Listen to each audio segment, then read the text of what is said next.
Otherworldly Evil Monarch, Bab 43, Judul, Seseorang Harus Kuat untuk Menempa Logam.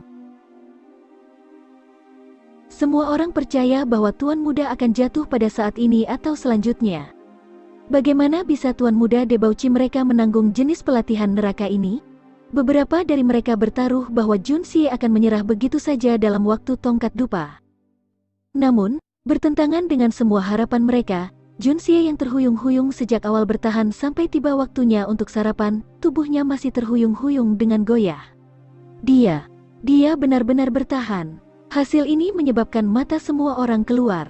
Karena itu, mereka mulai berspekulasi apakah Tuan Muda akan berpartisipasi dalam pelatihan sore. Sebagian besar dari mereka percaya bahwa jumlah pelatihan yang dialami telah melebihi kapasitas Tuan Muda ketiga. Baginya untuk bertahan sampai sekarang sudah merupakan prestasi yang langka. Setelah sarapan, hanya ada setengah waktu dupa bagi mereka untuk beristirahat. Namun, tidak ada dari mereka yang menyadari bahwa Jun Xie bahkan tidak mempertimbangkan untuk beristirahat. Tidak ingin membuang waktu sama sekali, dia kembali ke kamarnya saat dia menahan rasa sakit yang berasal dari seluruh otot tubuhnya yang sakit.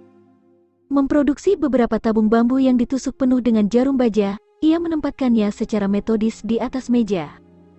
Dia kemudian menghasilkan satu tabung bambu tanpa jarum baja di atasnya dan meletakkannya di dalam formasi tabung bambu sebelumnya. Yang ada hanya setebal panjang telapak tangan di antara setiap tabung bambu dengan jarum baja. Dan Jun Xie ingin memukul tabung bambu di dalam formasi menggunakan jari-jarinya tanpa menyentuh tabung di kedua sisi telapak tangan ini. Sebagai tambahan, pelatihan kecil ini ditujukan untuk melatih kelenturan jari secara ekstrim.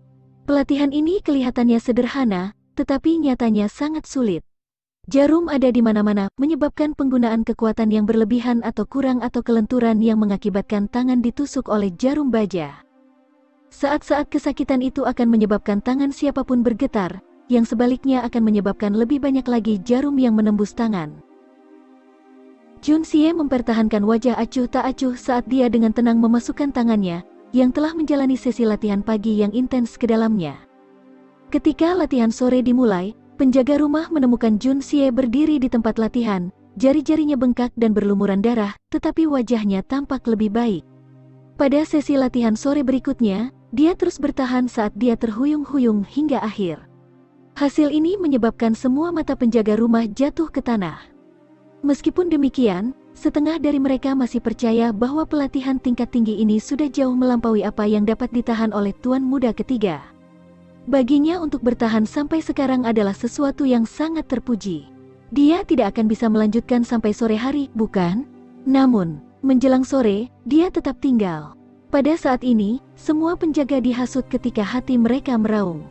Bagaimana mungkin kita, para veteran perang yang telah menjalani pelatihan dan pertempuran yang tak terhitung jumlahnya kalah dari Tuan Muda bertubuh lembut dan manja yang tidak bisa menderita kepahitan sama sekali?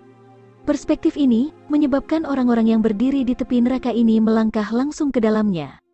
Selama Jun Xie tidak berhenti, semua penjaga rumah akan mengertakkan gigi dan bertahan sampai akhir.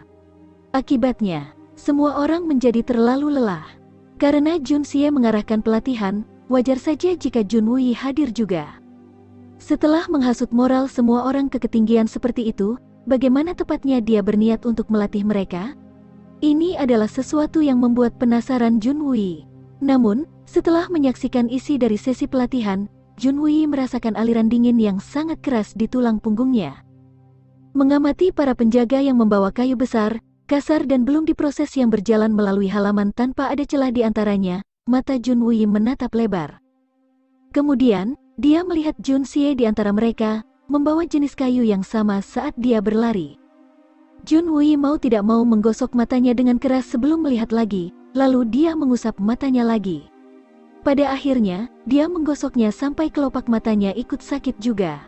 Jika tidak ada yang salah dengan matanya, maka matahari pasti terbit dari utara hari ini. Bagaimana ini mungkin? Apakah ini masih keponakan Debauciku? Ini sungguh luar biasa. Setelah hari itu berakhir, Jun Xie akhirnya mengakhiri pelatihannya. Para penjaga rumah yang berkemampuan tinggi dan kokoh itu semuanya kelelahan, mirip seperti seekor anjing mati. Masing-masing tergeletak lumpuh di tanah seperti sepotong lumpur, mulut mereka terbuka lebar saat terengah-engah. Di antara 300 pria, tidak ada seorang pun yang masih memiliki kekuatan untuk berdiri. Sedangkan untuk dua pemimpin grup, yang satu membungkuk saat dia terengah-engah, yang lain mengejan, meremas pinggangnya sendiri. Wajah Jun Xie pucat putih, tubuhnya sepertinya akan jatuh, tetapi dia tetap berdiri tegak. Dengan tatapan tajam, dia mengamati keadaan kacau dari 300 pria itu dan tiba-tiba berteriak, "Angkat pantatmu dari tanah dan berdiri." Dalam waktu 3 napas, mereka yang tidak bisa berdiri akan dilenyapkan. Keluarkan tubuhmu yang tidak berharga dari sini dan bunuh diri.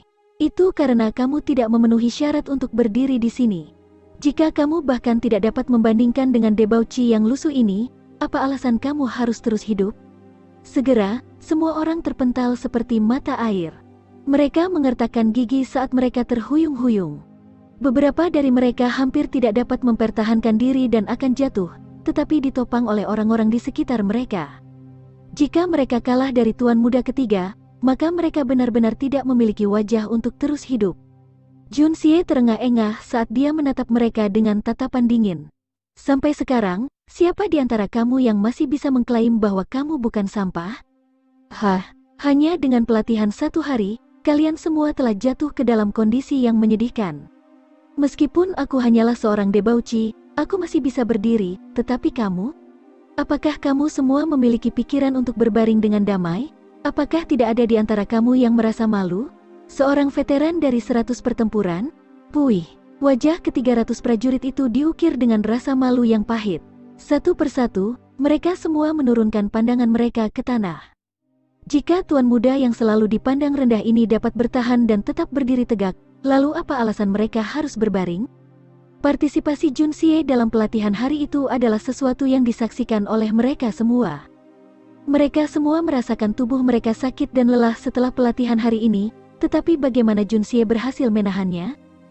Semua orang tahu bahwa agar tuan muda ketiga yang tubuhnya lebih lemah dari mereka untuk bertahan dalam pelatihan hari ini, kesulitan yang terlibat akan jauh lebih sulit.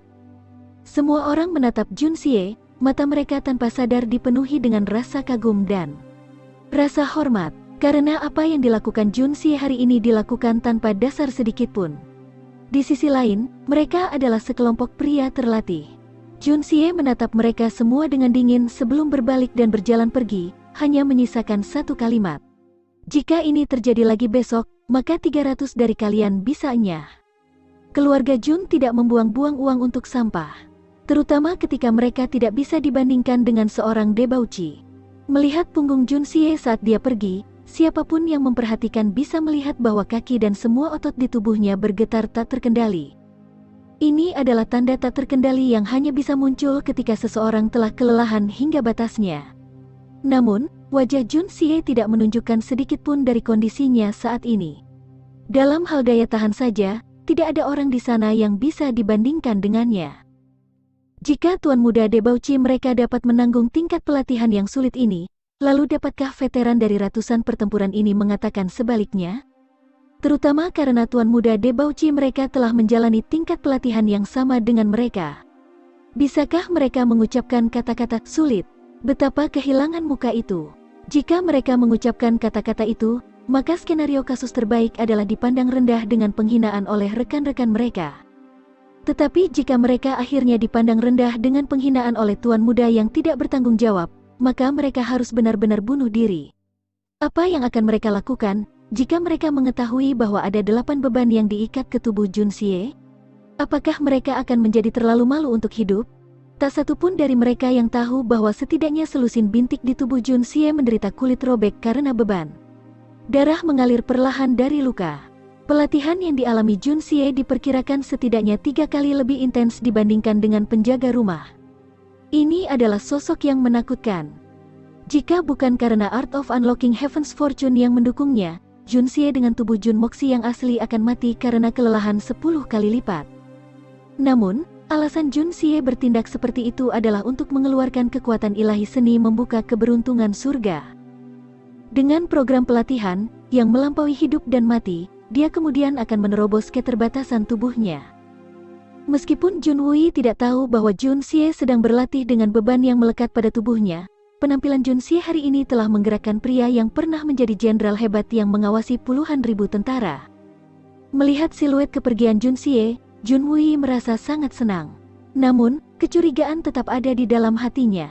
Mungkinkah ini wajah aslinya? Ini terlalu keras pada dirimu sendiri.